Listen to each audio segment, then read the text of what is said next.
Okay, hi, I'm Rich Bronstein. I'm Managing Principal of Millennial Venturing, a San Rafael-based private investment firm.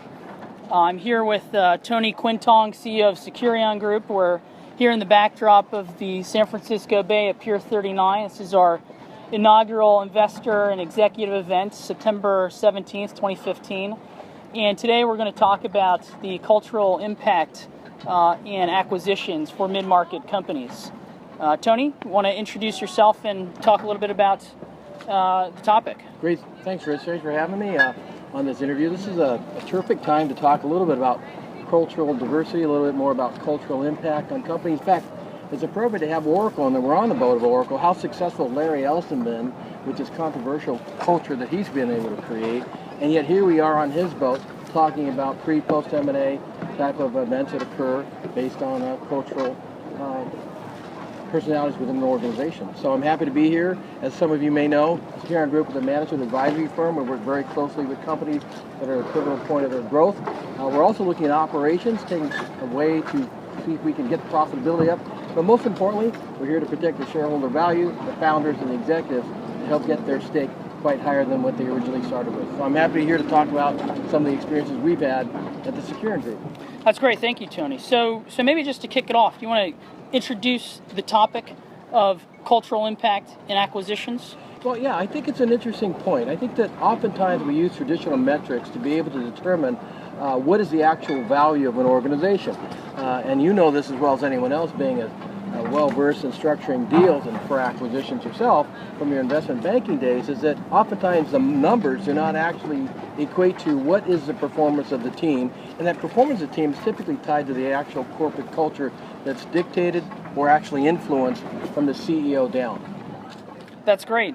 So can you talk a little bit more, though, about the specific challenges that a mid-market may face when doing an acquisition when it comes to cultures? Maybe just a few specifics or like a top 3 list of things people should be thinking of when they're doing acquisitions. Well, I think that oftentimes the original foundation of a company that started by the executives or the visionary or the entrepreneur, and they had a particular direction that they wanted to take the company, and that direction had to do with the passion they had within the organization, the passion they had for an idea, the process, the product, and equally important, the people.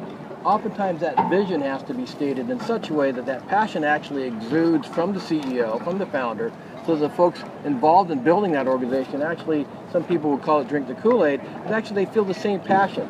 Because oftentimes, as folks will tell you, entrepreneurs, it's very difficult to actually build a company from scratch, actually get it to a sustainable level where you can actually pay for the employees, and then scale it to the point where you're actually adding value not only to the employees, but value to customers that want to buy that particular product or service. So culture actually starts from where the CEO comes from. And I think a lot of that has to do with family values. I think a lot of that has to do with their own personal characterization of what they think right and wrong is. And I think that, it can play a very crucial role in valuing a company, is what is the real culture that I'm actually investing in. And so when a CEO or a company is looking at acquiring another company and they identify great business, great financial, credible business model, but the culture is just a really bad culture. And maybe it starts with the founder, the CEO, or maybe it's something that kind of, grew over time, but it's just a bad culture.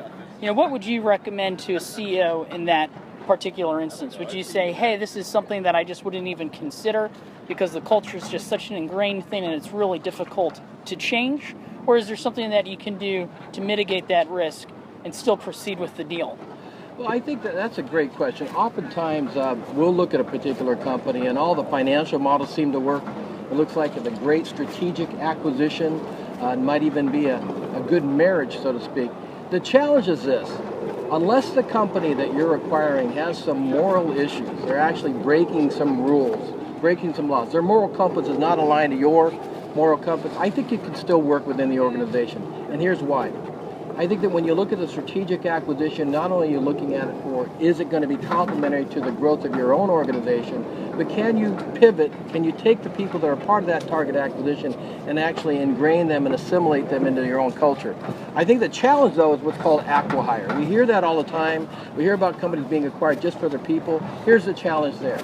If you cannot meld your culture and identify what your culture is and assimilate those folks on the acqui-hire to be part of your culture, what you've basically done is a temporary acquisition of what could possibly be mercenaries that you're eventually going to leave your company anyway. So in answering the original question, would you still recommend acquiring a company that doesn't have the same culture that you have?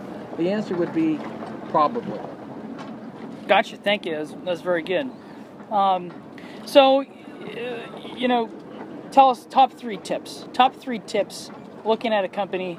How can you get to the essence of culture via your due diligence? What are the top three things that companies can look at to be able to determine or be able to measure or just figure out what is the culture of a business when they're doing an acquisition in the context of that? It's interesting. It reminds me of a great story. I had an opportunity to play golf in the Pebble Beach area. We had a second home there for many years, and we didn't belong to a particular country club, but there was a country club there, one of the more exclusive clubs, and we were playing with a colleague of ours, actually a client, and he said he had to leave that evening to go to a dinner at this particular country club. And the reason is he had to meet 3 other families that were personal friends of his to bring to that dinner. Now, the interesting thing about the country club is not only did they feel that this person could afford to be part of that club, was a good citizen, but they wanted 3 different families that were associated with this candidate member to determine if, in fact, the cultural fit of how that person operates with his friends, and were his friends indicative of his particular style and personality. So after he'd gone through a rigorous evaluation of his financials, background check, the last test was, I want to see 3 of your closest family friends come to dinner and let's chat openly. I think the same thing can apply to an actual company that you're looking at. If I'm acquiring a company, I'm working with you, Rich, in acquiring a company, one of the things that we're going to do is we're going to do all the due diligence that your firm is excellent at doing. We're going to look at adjacent markets, we're looking at target markets, we're going to see where strategically can this company fit and what tactically do we need to do to improve the performance and get the valuation up of this company so it's good for the employees, good for all the investment stakeholders, and certainly good for the founder. But one thing, number one, we're going to do, and I would encourage all companies to do that, is take the CEO and his family, the significant other, and go out to dinner with them, not once, but several times. And the reason being is you get to see a pattern in how they actually act in a social setting. That's a good indication of whether or not the moral compass is in line with what your moral compass might be. I think the second component is you really have to survey the customer. What do the customers and partners of that particular firm really think of the organization? Now, I want to preface that with this. If you were to ask someone about Oracle and ask about Oracle's culture, I think I would be surprised if anyone said, boy, this guy Larry Ellison is just a genuinely nice guy. But you can't argue with the numbers. So originally when I said to you, would you look at a company, when you asked me, would you look at a company if the culture was not necessarily aligned with yours? And the answer would be probably. Because if you look at the financial numbers, if you look at the strategy that Oracle has put in place, they've been quite successful. Absolutely been successful. So I would say, number one, make sure you take them outside their comfort zone, meet with the family of the CEO that you're looking to acquire and align with.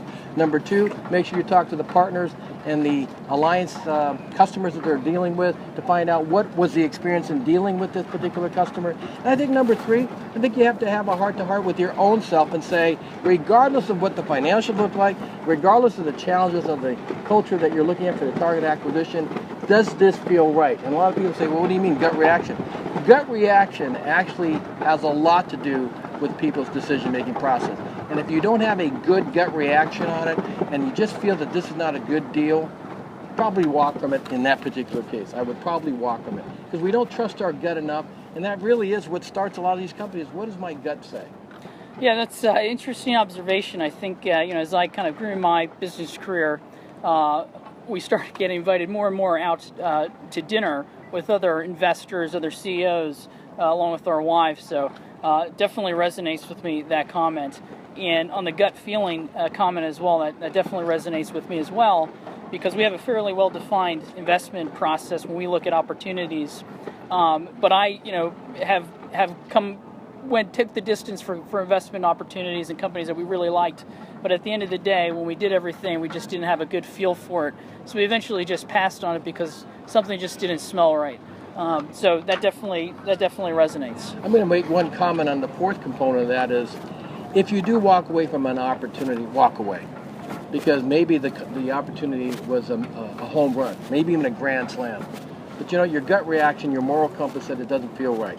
So oftentimes people regret what's happened. No, the decision was we're walking, live with the decision, and move on. What did you learn from it? Great, and move on.